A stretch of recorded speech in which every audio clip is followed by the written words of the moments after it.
আসসালামু আলাইকুম। গত কয়েক মাস আগে Realme 10 নিয়ে আমাদের চ্যানেলের মধ্যে একটা ভিডিওস আপলোড হয়েছিল, যেখানে কিনা আমরা নিউট্রাল ছিলাম। বিশেষ করে Realme 10 এর ব্যাপারে অতটাও বেশি একটা পজিটিভ মতামত ছিল না কারোরই, কেননা ওই ফোনটা শুরুর টাইমে ওভারপ্রাইসড মনে হইতেছিল অ্যান্ড কম্পিটিটররা যেই ধরনের জিনিসগুলো অফার করছিল সেখানে রিয়েলমির থেকে আমাদের এক্সপেকটেশন বেশি, ওই জিনিসটা ফুলফিল হইতেছিল না। যদি আমরা রিয়েলমির ইতিহাস দেখি প্রাইস পয়েন্টের দিক দিয়ে, রিয়েলমি যে ধরনের অ্যাগ্রেসিভনেস দেখায় এই ধরনের প্রাইস রেঞ্জের মধ্যে, সেই জিনিসটা এই ফোনের ক্ষেত্রে লক্ষ্য করা যায়নি। কিন্তু গত 1-1.5 বছর যাবত ফোন রেকমেন্ডেশন যে ক্রাইটেরিয়া কিংবা ম্যাট্রিক্স, এই পুরো জিনিসটাই চেঞ্জ হয়ে গেছে। একটা সময় যেখানে কিনা কোন ফোনটার থেকে কোনটা বেটার এইভাবে রেকমেন্ডেশন হইতো, এখনকার সময় প্রপার রিভিউর জন্য 6 মাস অপেক্ষা করতে লাগে। ইউজার এক্সপিরিয়েন্স অ্যাকচুয়ালি কিরকম, যে এই প্রাইস পয়েন্টের মধ্যে কোন ফোনটার মধ্যে সমস্যা কম, ওইটি অ্যাকচুয়ালি রেকমেন্ডেড। এখনকার সময় এইভাবে নির্ণয় করা সম্ভব না যে কোন ফোনটা অ্যাকচুয়ালি বেটার, কোন ফোনটার মধ্যে সমস্যা কম, ওইটাই অ্যাকচুয়ালি বেটার, সেটা যেই ধরনের স্পেক নিয়ে আসুক না কেন। সেজন্য গিয়ে পুরো মার্কেট বিবেচনায় রিয়েলমি 10 দিয়ে যেভাবে এখন পর্যন্ত মার্কেটের মধ্যে এক্সিস্ট করতেছে, এর মেন রিজন হচ্ছে এটা user review. Realme 10 still now এই বাজেট ক্যাটাগরির মধ্যে আপনি ইগনোর করতে পারবেন না, কিংবা এখনকার সময় নেওয়াটাও মোটো বাজে ডিসিশন না।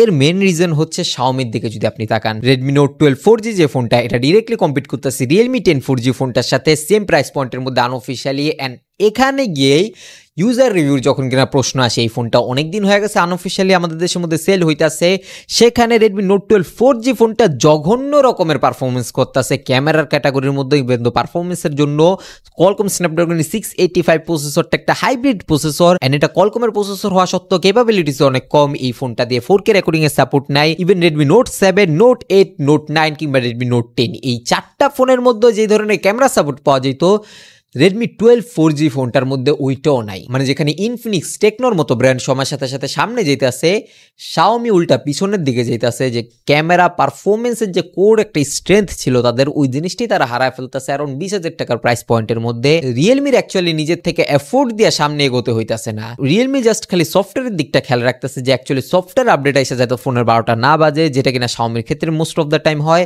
ক্যামেরা, মাদারবোর্ড ডেড ইস্যু এগুলো যাতে না হয়, দ্যাটস এনাফ। অ্যান্ড ফোনটাকে পাওয়ার আপ করার জন্য মিডিয়াটেকের Helio G99 যে 4G প্রসেসরটা, এটা যথেষ্ট ক্যাপাবল প্রসেসর। এই দামের বিবেচনায় অ্যারাউন্ড আন্ডার 20K বাজেটের মধ্যে এই প্রসেসরটা বেশ পরীক্ষিত। মিডিয়াটেকের Helio G96 যে প্রসেসরটা ছিল, ওইটাই রিব্র্যান্ড হয়ে ন্যানোমিটার ছোট হয়ে, আগে 12 ন্যানোমিটার ছিল, এখন 6 ন্যানোমিটার আর্কিটেকচারে বিল্ড, যেটা কিনা ব্যাটারি এফিশিয়েন্ট যথেষ্ট। অ্যান্ড ওই প্রসেসর এই দামের মধ্যে যথেষ্ট অর্ধিত বলা যায়। অ্যান্ড ক্যামেরা ক্যাটাগরির মধ্যে আমাদের এক্সপেকটেশন অ্যাকচুয়ালি বেশি, বাট কিচ্ছু করার নেই। অ্যাকচুয়ালি এই দামের মধ্যে যে ফোনটা সবচেয়ে কম ঝামেলা প্রোভাইড করতেছে, সেটা অ্যাকচুয়ালি রেকমেন্ডেড। অ্যান্ড রিয়েলমি এখানে এই জন্যই পাস মার্ক পেয়ে যায়, কেননা শাওমির ফোনটার থেকে এই ফোনের মধ্যে ঝামেলা নির্ঘাত অনেক কম। অ্যাটলিস্ট আপনি 2-3 বছর আরামসে ইউজ করতে পারবেন, যেখানে মাদারবোর্ড ডেড ইস্যু খুব বেশি একটা দেখা যেতেছে না। অ্যান্ড ক্যামেরা অ্যান্ড পারফরমেন্স ওয়াইজও শাওমির ফোনটার থেকে অ্যাটলিস্ট এটা ইউজার রিভিউ যথেষ্ট বেটার এখনো অব্দি। বাদবাকি 6.4 ইঞ্চেসের একটা অ্যামোলেড প্যানেল, যেটা কিনা এই বাজেট ক্যাটাগরির মধ্যে অ্যাজ ইউজুয়াল বিষয় হয়ে গেছে। অ্যান্ড এটার মধ্যে কোনো কম্প্রোমাইজেস নাই সেই হিসাবে। 50 মেগাপিক্সেলের স্যামসাং এর Gen1 সেন্সর, যেটা কিনা যথেষ্ট পরীক্ষিত, এই বাজেট ক্যাটাগরির মধ্যে কম বেশি সবাই ইউজ করতেছে। আল্ট্রাওয়াইড ক্যামেরা এখানে মিসিং থাকলো 16 মেগাপিক্সেলের যে সেলফি ক্যামেরাটা, এটা অ্যাটলিস্ট এই বাজেট ক্যাটাগরির মধ্যে one of the best selfish provide করতেছে, যেটা নিয়ে অ্যাকচুয়ালি কমপ্লেন করার বিষয় নেই। বাদবাকি 5000 mAh ব্যাটারি, যেটা কিনা পাওয়ার আপ করার জন্য 33 ওয়াটের একটা ফাস্ট চার্জিং সাপোর্ট, এটা আউট অফ দ্য বক্সই পাওয়া যাচ্ছে।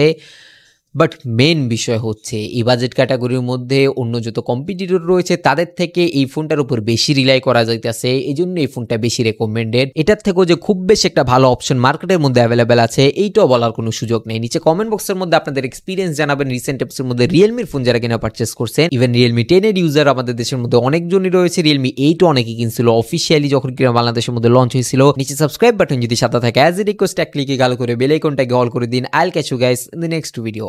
আল্লাহ হাফেজ।